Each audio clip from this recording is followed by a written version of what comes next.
یہ مشہور مجاذیب میں سے یہ مجذوب گزرا ہے۔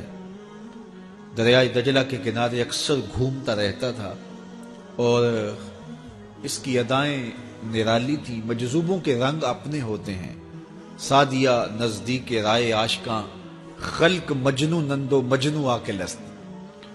تو لوگ انہیں بے وقوف کہتی ہے، لیکن اہل عقل اور اہل تصوف انہیں دانا کہتے ہیں۔ اس لیے بہلول دیوانہ کہا جاتا تھا، لیکن بہلول دانا کہتے ہیں اہل خرد، کہ اصل حقیقی عقل تو ان کے پاس ہیں جو در محبوب تک پہنچ گئے۔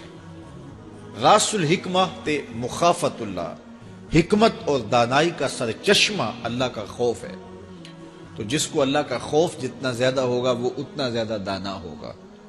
تو یہ لوگ اسی راستے کے مسافر ہوتے ہیں، اور کسی تجلی کے وفور سے شیشہ عقل ٹوٹ جاتا ہے تو پھر ان کی کچھ حرکتیں غیر مرتب ہو جاتی ہیں، تو لوگ سمجھتے ہیں یہ دیوانے ہو گئے ہیں۔ اصل تجلیات کے وفور سے ان کے ہوش ٹکانے نہیں رہے، لیکن ان کے دل پر وہی تجلیات منعکس ہوتی رہتی ہیں، تو انہیں دیوانے کہہ دیا جاتا ہے۔ لیکن حقیقت میں یہ دانا ہوتے ہیں، ان کے اندر کی دنیا مرتب ہوتی ہے لیکن باہر کی دنیا غیر مرتب ہوتی ہے۔ اٹھنے بیٹھنے کا کبھی پتہ نہیں ہوتا، کھا لیا تو لے لیا، نہیں کھایا تو دو دو دن گزر گئے۔ پہننے کو کچھ میسر آ گیا تو ٹھیک ہے، نہ میسر آیا تو کئی کئی دن گزر گئے۔ تو ان کو اپنے ظاہر کا خیال نہیں ہوتا، ان کی نظر مشاہدہ جمال پہ ہوتی ہے، اور پھر یہ دنیا سے اور اپنے آپ سے بھی بے گانے ہو جاتے ہیں، اور لوگ انہیں دیوانہ کہہ کے پکارتے ہیں۔ میں دریائے دجلہ کے کنارے حضرت سری سختی کے مزار پہ حاضر ہوا تو حضرت جنید بغدادی اور حضرت شیخ شبلی کے مزار پہ، حضرت ذوالنون مصری کے مزار پہ اور دیگر مزار، یہ سارے دجلہ کے کنارے واقع ہیں۔ تو وہاں بچے کھیل رہے تھے، تو ہم نے ان بچوں سے پوچھا کہ یہاں کوئی اور مزار بھی ہے؟ تو انہوں نے اشارہ کر کے بتایا کہ آپ اس سمت جائیں تو آگے بہلول دانا کا مزار ہے۔ تو شوق تھا تو ہم وہاں گئے، تو بہلول دانا کا مزار تھا، باہر لگا ہوا تھا بورڈ، تو شکستہ سا مزار تھا، ہم اندر داخل ہو گئے۔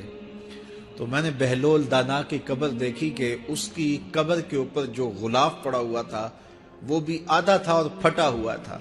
میں نے کہا فقیروں کی جو علامتیں ہوتی ہیں وہ مرنے کے بعد بھی پائی جاتی ہیں، آج بھی مجذوبیت کا رنگ اس کی قبر پہ نمایاں ہے۔ اور میں نے دوستوں کو کہا جو میرے ساتھ تھے، میں نے کہا دیکھو وہ جو ہوتے ہیں نا مجذوب، بعض کا کپڑے بھی واجبی ہوتے ہیں ان کے اوپر، تو یہ دیکھیے کہ اس کا غلاف بھی جو ہے وہ آدھا ہے اور وہ بھی جگہ جگہ سے پھٹا ہوا ہے، تو اس کی قبر بھی اس کے جذب کی کہانی سنا رہی ہے۔ تو یہ دریائے دجلہ کے کنارے گھومتا تھا اور لوگ اس سے ملتے تو جو اس کی زبان سے نکلتا وہ پورا ہو جاتا۔ تو ایک دن دریائے دجلہ کے کنارے یہ گھوم رہا تھا کہ ہارون رشید اپنے مکان کی، اپنے محل کی چھت پہ ٹہلتے ٹہلتے بہلول کو دیکھتا ہے، تو خادموں کو کہا کہ ذرا اسے میرے پاس حاضر کرو۔ شاہی حکم نامہ تھا، جو چھت کے اوپر خادم تھے انہوں نے اوپر سے ڈولی پھینکی اور نیچے والوں کو اشارہ دیا، انہوں نے بہلول کو پکڑا اور ڈولی میں رکھ دیا، اوپر والوں نے رسیاں کھینچ لی۔ 2 لمحوں کے بعد بہلول بادشاہ کے سامنے تھا۔ تو بادشاہ نے بہلول سے کہا کہ بہلول ایک بات تو بتاؤ، کہا پوچھئے، کہا آپ خدا تک کیسے پہنچے ہو؟ تو بہلول نے مسکرا کے کہا جیسے آپ تک پہنچا۔ علامہ اقبال نے جو مرد کلندر کی نشانیاں بتائی ہیں ان میں سے ایک نشانی یہ ہے، بات میں سادہ و آزادہ، معانی میں دقیق، کہ اس کی بات بہت لمبی اور لچھے دار اور گچھے دار نہیں ہوتی، سیدھی سیدھی بات ہوتی ہے لیکن سیدھی روح میں اترتی ہے، مختصر اور جامع کلام کا حامل ہوتا ہے اللہ کا بندہ۔ تو کہا کہ بادشاہ جیسے آپ تک پہنچا ہوں۔ تو بادشاہ کا تو خیال تھا کہ کوئی بڑی باریک بینی سے کوئی فلسفہ بتائے گا، لیکن یہ 2 لفظوں میں اس نے کہہ دیا جیسے آپ تک پہنچا۔ بادشاہ نے کہا میں نہیں سمجھا۔ کہا بات تو سادہ سی ہے، تیری عقل میں نہ آئے تو میں کیا کر سکتا ہوں؟ کہا حضرت آپ سمجھا دیجئے۔ تو بہلول نے کہا کہ حضرت میں خود آنا چاہتا تو دیوان خانے میں جاتا، درخواست لکھ کے لے جاتا، پھر جمع ہوتی، پھر کئی واسطوں سے ہوتے ہوئے آپ تک پہنچتی، آپ پھر مجھے وقت دیتے ملاقات کا، 6 ماہ بعد، سال بعد، اس وقت پہ میں تیار ہو کے ملاقات کرنے آتا، آپ کے کچھ شاہی مہمان آ جاتے تو پھر ملاقات منسوخ ہو جاتی، پھر بھی آپ کی مرضی ملاقات ہوتی نہ ہوتی، میں چاہتا تو مہینے سال لگ جاتے، لیکن ملاقات پھر بھی آپ کی مرضی پہ، اور جب آپ نے چاہا ہے تو 2 گھڑیاں بھی نہیں لگی۔ تو کہا بندہ چاہے تو کروڑوں سال بھی بیت جائیں، اس کے قرب کی کوئی انتہا نہیں ہے، لیکن جب وہ چاہے تو 2 گھڑیاں بھی نہیں لگتی۔ مانا کہ محبت کے سفر میں ہر گام پہ 100 مشکل ہے، لیکن یہ سفر آسان بھی ہے اگر ساتھ تمہارا ہو جائے۔ تو کہا کہ قل ان کنتم تحبون اللہ فاتبعونی یحببکم اللہ، کہ اگر تم اللہ سے محبت کرتے ہو تو آسان طریقہ تمہیں بتا دیتے ہیں، میرے محبوب کی چوکھٹ پہ آ جاؤ، اللہ اکبر، جس کو تم ڈھونڈنے نکلے تھے وہ تمہیں وہاں مل جائے گا، اور تم اس سے محبت کا دعویٰ رکھتے تھے وہ تم سے محبت کا دعویٰ کرے گا، اور پھر جب تم اس کے محبوب ہو جاؤ گے تو پھر جو تم کہو گے وہ کیوں نہیں ہوگا، کیونکہ محبوبوں کی تو بات مانی جاتی ہے۔ یہ نظام الدین اولیاء علیہ رحمہ کو محبوب الہی کہتے ہیں نا، ان کا واقعہ بھی علماء نے یہ لکھا ہے، صوفیاء نے، کہ ان کے شیخ حضرت بابا فرید الدین گنج شکر رحمۃ اللہ تعالی علیہ ایک دن موج میں آ گئے اور کہا کہ نظام الدین محب بنو گے یا محبوب بنو گے؟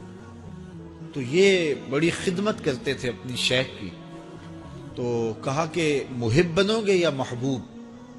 تو کہا حضرت اگر اجازت ہو تو اپنی ماں کو نہ پوچھا۔ اللہ اکبر، ان لوگوں کی مائیں بھی تو صاحب حال ہوا کرتی تھی۔ تو کہا کہ اگر اجازت ہو تو اپنی ماں کو نہ پوچھاؤں کہ محب بننا ہے یا محبوب بننا ہے؟ کہا جاؤ تمہیں اجازت ہے۔ تو گھر کی طرف روانہ ہوئے، 1 دن کا سفر کیا، راستے میں ایک فقیر تھا مجذوب، جو راستے میں بیٹھا تھا، حالت اس کی عجیب سی تھی، تو یہ سلام کر کے گزرنے لگے تو وہ مسکرا کے بولا محب بنو گے یا محبوب؟ تو حیرت زدہ ہو گئے کہ اسے کیسے پتا چل گیا، یہ تو میرے شیخ کا اور میرا راز ہے۔ تو رک گئے، کہا کہ حضرت اگر آپ بتا دیں تو بہت اچھا ہو۔ کہا نہیں ماں سے پوچھو، جو وہ بتائے گی وہی بن جانا، اور اگر ماں نے نہ بتایا تو کل آ جانا، اسی وقت یہاں ملاقات ہوگی، پھر میں بتا دوں گا۔ خیر چلے، رات کو پہنچے، والدہ کی خدمت میں سلام پیش کیا، پاؤں دبائے اور کہا کہ شیخ موج میں آ گئے اور کہا محب بنو گے محبوب بنو گے؟ تو میں نے کہا ماں سے پوچھ لوں، تو میں اماں جی آپ سے پوچھنے آیا ہوں، راستے میں یہ واقعہ بھی ہوا۔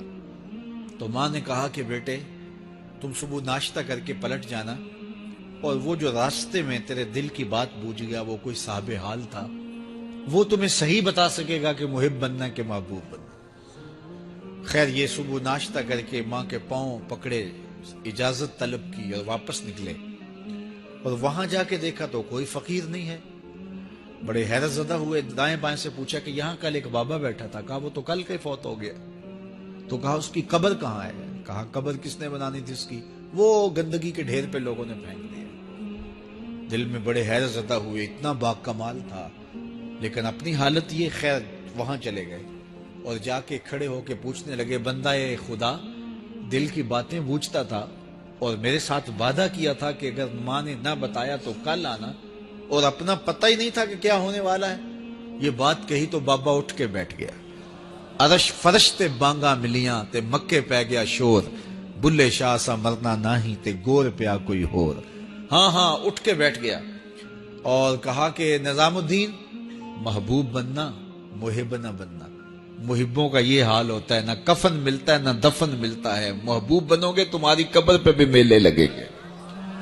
فاتبعونی یحببکم اللہ، اگر حضور کی اطاعت کرو گے، حضور کی فرما برداری کرو گے تو تم محبوب بن جاؤ گے۔ تو حضور کی محبت خدا کی محبوبیت کا ذریعہ ہے، اس لیے ہمیں حضور کا پیار اپنی روحوں میں موجزن کرنا ہے، حضور کی محبت اپنی روحوں میں اتارنی ہے، اور محبت اپنے تمام تر تقاضوں کے ساتھ جب روح پذیر ہوگی تو پھر ہمارا انداز زندگی بھی سنور جائے گا، ہماری آخرت بھی سنور جائے گی۔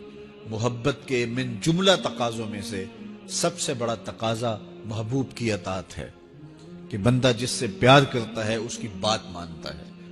یہ ہے دعوی محبت کا ثبوت، اس کی دلیل۔ اور حضور کے صحابہ کی زندگیاں دیکھیے کہ انہوں نے حضور